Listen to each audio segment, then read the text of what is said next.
Halo semuanya, perkenalkan nama saya Jocelyn dari kelas AKB Sore Universitas Microskill. Pada kesempatan kali ini saya akan membahas tentang kesuksesan perusahaan internasional yang sangat terkenal ternyata di baliknya ada melakukan manipulasi laporan keuangan. Banyak perusahaan besar terlihat sangat sukses dari laporan keuangannya karena mencerminkan angka yang sangat besar, yaitu laba yang sangat stabil ataupun laba yang meningkat. Namun, tidak semua perusahaan tersebut mencerminkan kondisi yang sebenarnya. Dan ternyata ada beberapa perusahaan yang melakukan manipulasi laporan keuangan.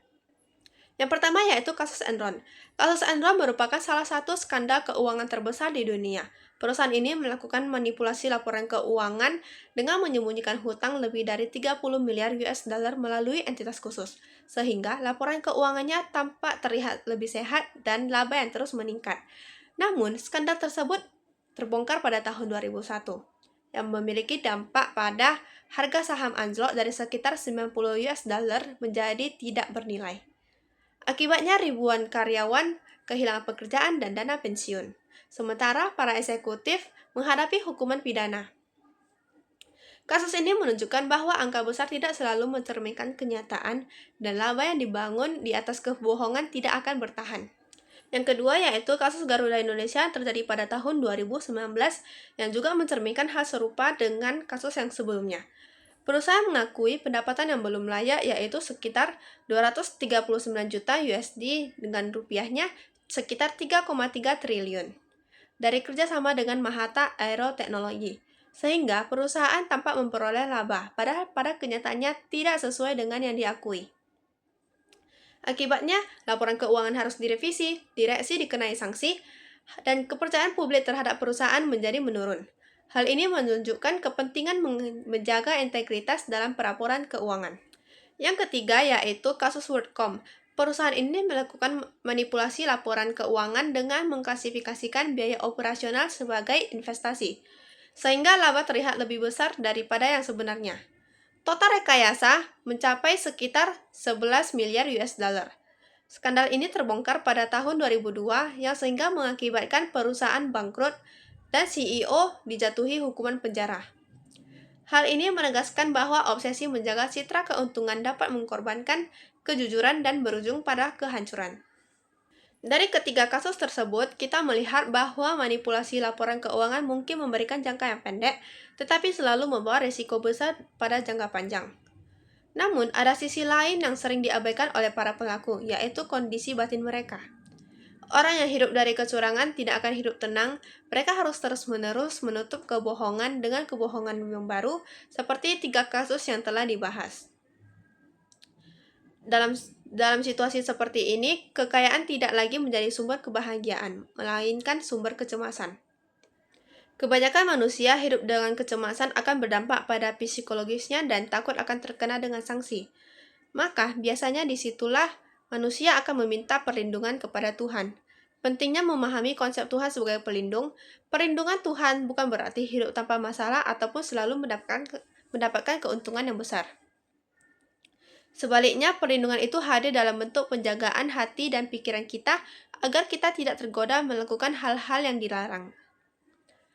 Keyakinan kepada Tuhan menciptakan kesadaran bahwa setiap tindakan memiliki konsekuensinya, tidak hanya di dunia, namun juga di akhirat.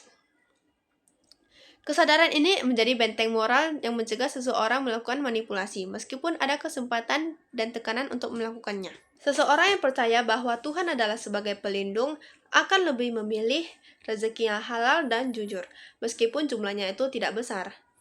Ia akan memahami bahwa ketenangan batin yang biasa disebut dengan inner peace tidak bisa dibeli dengan uang. Kejujuran akan membawa ketenangan batin. Kita bisa hidup dengan tanpa rasa takut, tanpa kecemasan, dan tanpa beban karena kita telah melakukan hal yang benar. Karena itu, rezeki perlu dipahami bukan hanya sekedar angka, namun juga sebagai keberkahan, rasa aman, dan martabat. Rezeki yang diperoleh secara jujur memberikan ketenangan batin tanpa rasa takut, tanpa rasa bersalah, sehingga memberikan kebahagiaan pada kehidupan kita yang lebih bertahan lama. Maka itulah bentuk inner peace yang sesungguhnya. ketenangan yang lahir dari integritas dan keyakinan. Sebaliknya, laba dari manipulasi menciptakan hutang moral kepada publik, yaitu investor ditipu, karyawan dirugikan, dan kepercayaan dikhianati, yang artinya merugikan banyak pihak dari segala sisi. Maka, dengan itu terbentuklah beban yang nyata dalam tekanan psikologis dan konsekuensi hukum. Banyak pelaku akhirnya kehilangan reputasi hingga kebebasan, sehingga membuat uang yang dikumpulkan tidak lagi berarti. Memang benar bahwa laba yang tinggi dalam laporan keuangan merupakan hal yang penting dalam perusahaan, sehingga akan membawa keuntungan pada perusahaan. Namun, perusahaan tidak boleh melakukan kebohongan yang merugikan orang lain maupun diri sendiri dan perusahaan itu sendiri. Karena segala kebohongan pasti akan terungkap pada suatu saat, dan sehingga membawa kehancuran pada diri sendiri dan orang lain. Untuk itu sangat penting melakukan cara yang jujur dalam memperoleh rezeki yang bersifat jangka panjang, agar rezeki yang jujur itu adalah berkah. Sebagai mahasiswa, ini menjadi momen penting dalam membangun karakter. Integritas adalah investasi jangka panjang.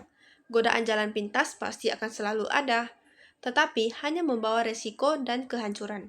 Sebaliknya, menjadikan Tuhan sebagai pedoman hidup, membantu kita menjaga diri dan membangun kesuksesan yang seimbang antara materi dan ketenangan batin, sehingga kita dapat melakukannya dengan jalan yang benar.